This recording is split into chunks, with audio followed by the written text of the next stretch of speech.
Tous à la base contre les feux. J'ai fait le choix de ma devise. Du nourrisson jusqu'aux aïeux, c'est sur la vie qu'on focalise. Tous au sommet vers l'efficience. J'ai fait le choix des sacrifices. Pour tous les hommes et leur puissance, j'apprendrai à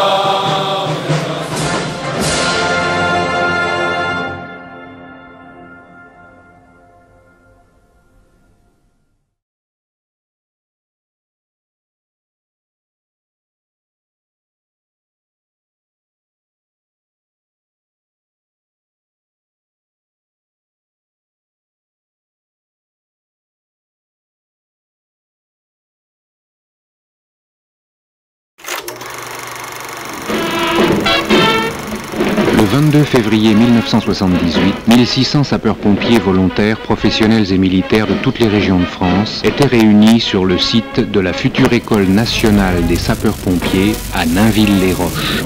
De quelle région venez-vous, messieurs? Du Var. Du Var. Dans la région de Liège. Rhône-Alpes, la communauté urbaine de Lyon. Du Jura. Du Jura et votre...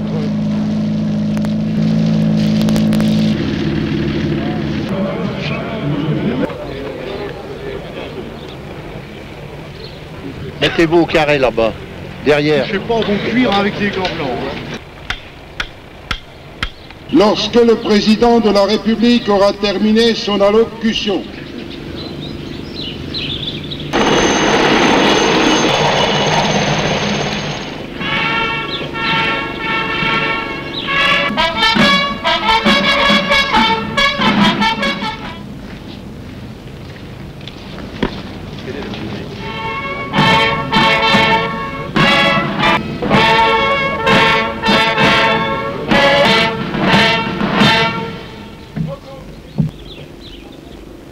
Je suis heureux d'être aujourd'hui parmi vous, les sapeurs-pompiers de France. Monsieur le Président, les sapeurs-pompiers français sont heureux de vous offrir ce casque en souvenir d'une journée inoubliable.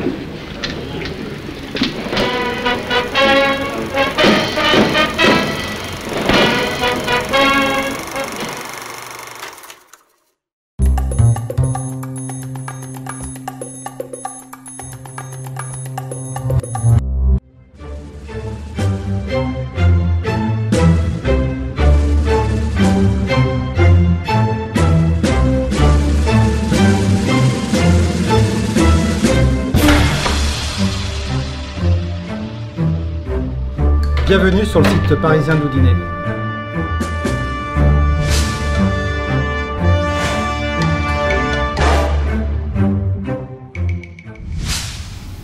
Ma première impression, c'est que c'est une impression de fierté d'avoir été choisi et pour créer l'École nationale supérieure des sapeurs-pompiers.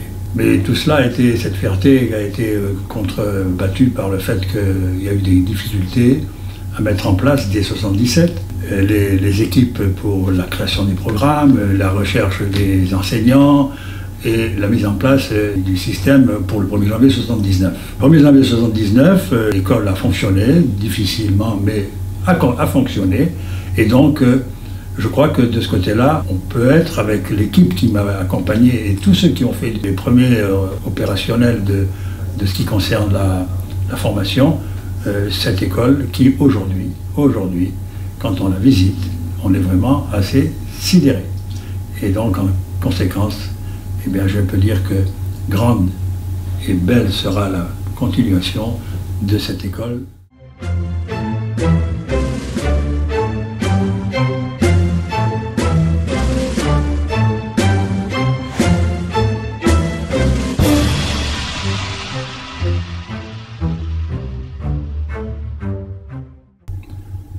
Merci de me rendre la parole.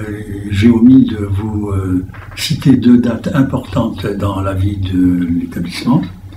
1986, nous avons l'NSSP qui devient l'ENSOSP, l'École nationale supérieure des officiers de sapeurs-pompiers. Et en 1994, l'Institut national d'études de la sécurité civile est créé et l'École nationale supérieure des sapeurs-pompiers est rattachée à l'Institut national d'études de la sécurité civile. Ces dates sont importantes pour la suite de la vie de l'école.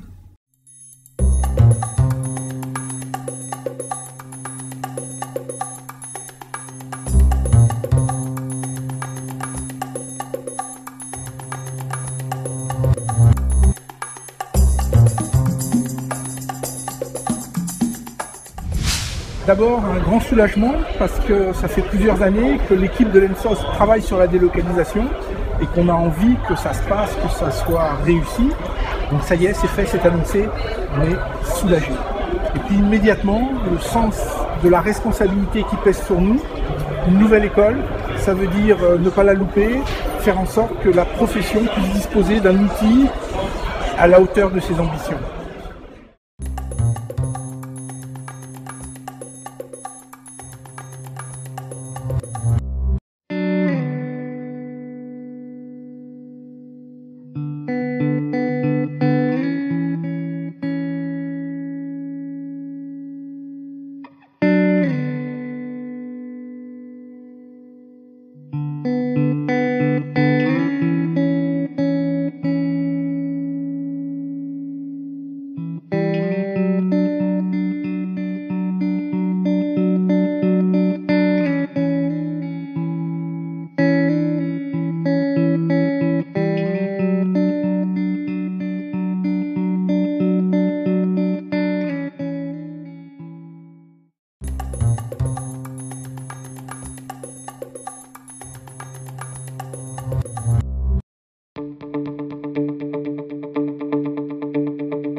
Je suis arrivé en septembre 2006 avec pour mission de concevoir et de mettre en place la nouvelle ENSOS.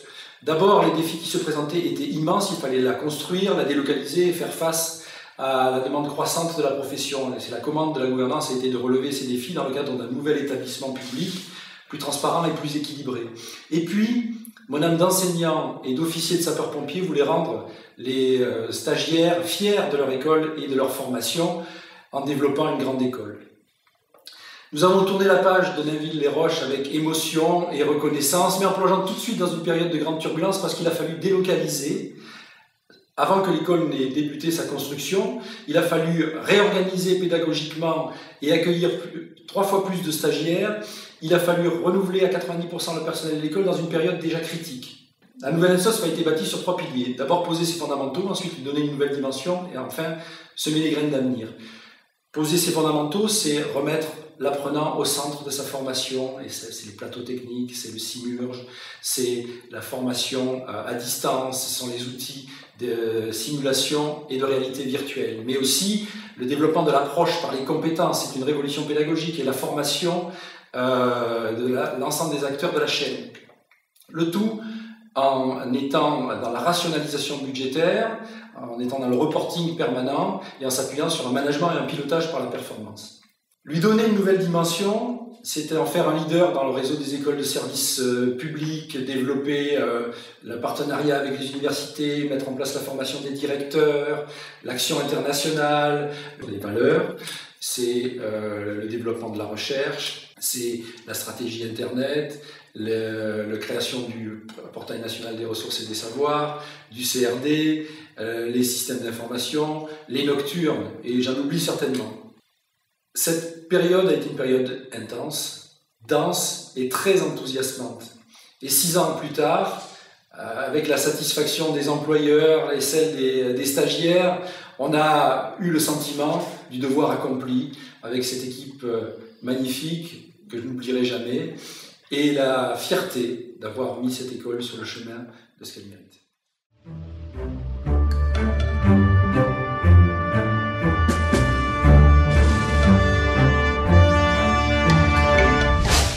Ça a été une période très dense, très intense, très riche et très enthousiasmante. Et 6 ans après, la satisfaction des stagiaires et des employeurs nous a donné le sentiment du devoir accompli avec cette équipe formidable que je n'oublierai jamais et la fierté d'avoir mis cette école sur le chemin de ce qu'elle mérite.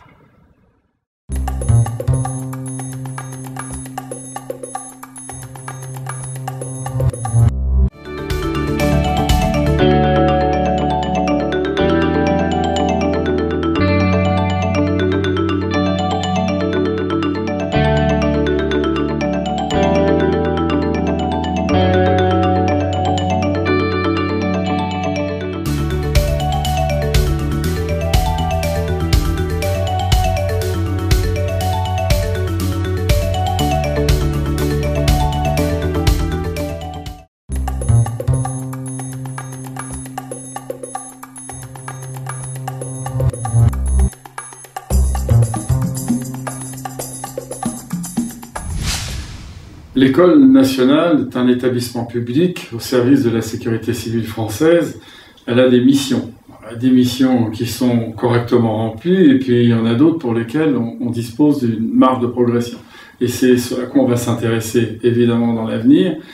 Je pense à l'amélioration de nos formations en termes de gestion de crise, on l'a vu avec les ouragans, on a matière à faire.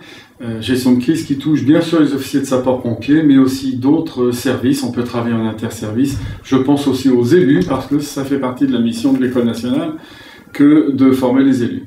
Et puis, nous sommes une des vitrines de la sécurité civile française. C'est la raison pour laquelle, à l'international, on a aussi beaucoup de travail à réaliser.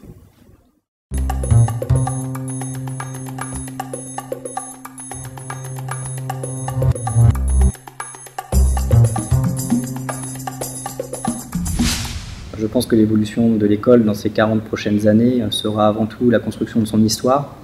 Elle va continuer justement à évoluer dans ce sens et sera un lieu pour tous les officiers élèves où nous pourrons justement aller chercher, si on peut citer un peu Churchill, où nous pourrons aller chercher beaucoup plus loin dans le passé pour justement construire notre avenir.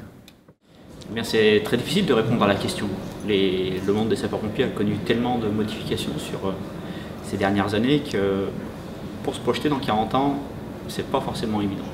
Mais je sais que l'école sera capable d'affronter ce défi et elle aura replacé l'humain au cœur de la formation. Ainsi, chaque stagiaire pourra avoir une formation spécialisée en utilisant les nouvelles technologies, en étant à distance, mais tout à la fois proche de l'école.